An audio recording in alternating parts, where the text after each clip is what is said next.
All right, let's jump right into this explainer. Today, we are unpacking the incredibly complex sequence of historical dominoes that triggered the Nigerian Civil War.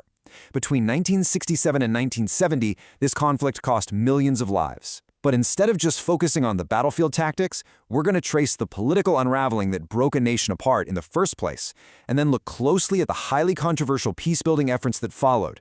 No victor, no vanquished. You've probably heard this famous quote before, and it serves as the anchor for our analysis today. Pronounced by Major General Yakubu Gowon when the guns finally fell silent, this phrase was meant to signal an absolute masterclass in post-war reconciliation. The idea was that the breakaway Republic of Biafra would be seamlessly reintegrated into the Nigerian state. No punishment, no malice, just a healed, unified nation. But, we really have to ask ourselves, did the reality on the ground actually match that utopian promise? I mean, it is one thing for a general to declare peace on a radio broadcast. It's an entirely different beast to actually rebuild a fractured, traumatized country. So, to understand if this peace was genuine, or maybe just a catchy slogan, we first need to look at exactly how the country broke apart to begin with. To figure that out, we'll follow a pretty clear roadmap. First, the 1966 military coups. Second, the Aburi Accord diplomacy. Third, the descent into war. Fourth, blockades and wartime innovation. Fifth, the 3 R's post-war policy. And finally, rhetoric versus historical reality. Let's start right off with Part 1, the 1966 military coups, a year of unprecedented bloodshed. 1966 was fundamentally the year that fractured the Nigerian state, and the crisis escalated with terrifying speed. In January, a group of majors assassinated prominent politicians, claiming they wanted to eradicate corruption. Power then fell to Major General Aguiyi-Ironsi, who passed Decree 34. This was massive. It replaced Nigeria's federal structure with a unitary government, and it sparked immense panic in the north.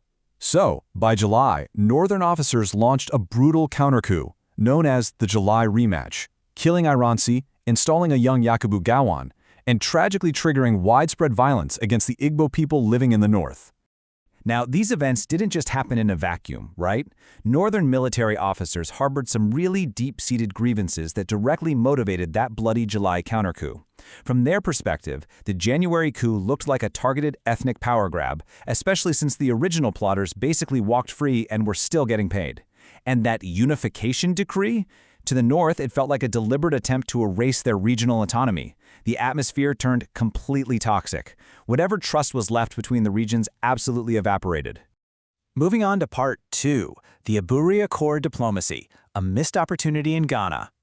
As tensions were hitting an absolute boiling point, a fascinating what-if moment emerged in January 1967. The Aburi Accord was this rare instance where both Yakubu Gowon and the Eastern region's leader, Ojukwu, actually reached a consensus. Meeting in Ghana, largely because Ojukwu understandably felt unsafe traveling to Lagos, they astonishingly agreed, on paper, to de-escalate. They promised to decentralize the military and essentially return Nigeria to the true federalism it had prior to the military takeover in '66. But here is where things fall apart. There was a massive disconnect in how this agreement was interpreted once they returned home.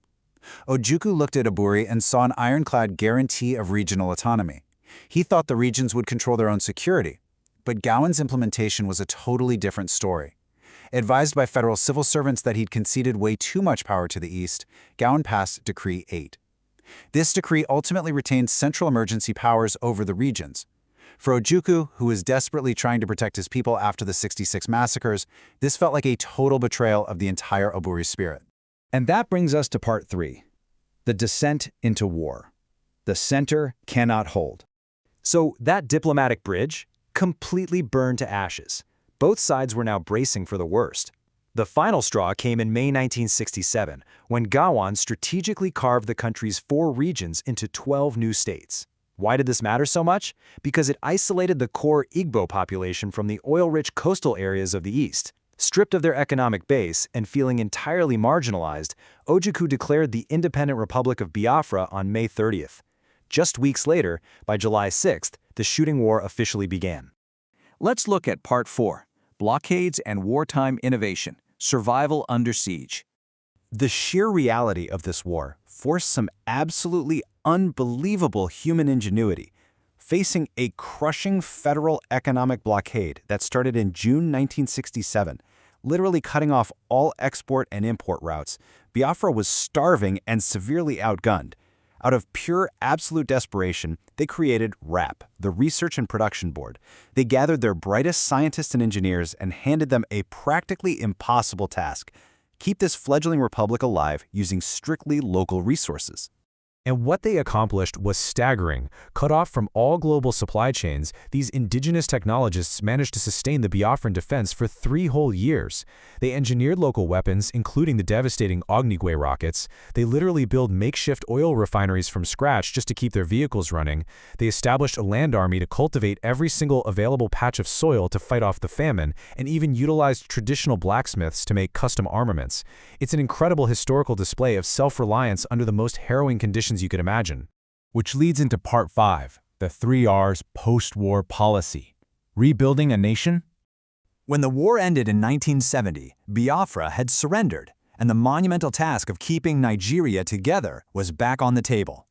The federal government introduced the 3 R's policy as the administrative backbone of Gowon's No Victor, No Vanquished declaration. It sounded fantastic on paper, right? Step 1, reconstruction, rebuilding the bombed-out roads and cities. Step 2, rehabilitation, getting displaced people back on their feet. And Step 3, reconciliation, dissolving the bitterness of the war and bringing the former Biafrans back into the Nigerian fold as completely equal citizens. That brings us to our final section, Part 6, Rhetoric versus Historical Reality, Evaluating the Peace. So, the big question: did the government actually pull off those 3 R's, or did wartime animosity bleed right into the peace? Well, when we dive into the post-war data, like academic analyses from the NIU Journal of Humanities, a pretty massive gap opens up.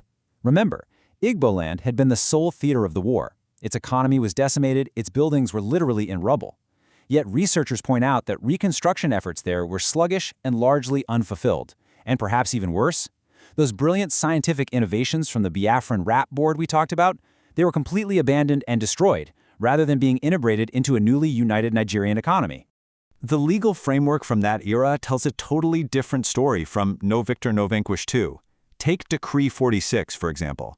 If reconciliation was genuine, you'd naturally expect former regional workers to just return to their old desks, right? Instead, this decree ensured that many top-ranking Igbo professionals were flat-out dismissed or compulsorily retired, simply because they lived and worked in the Biafran enclave during the war. It's pretty stark evidence that, in practice, the people of the East were very often treated precisely as the vanquished.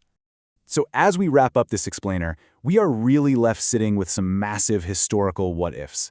Think about it. What if the decentralized federalism that they actually agreed upon at Aburi had been honored?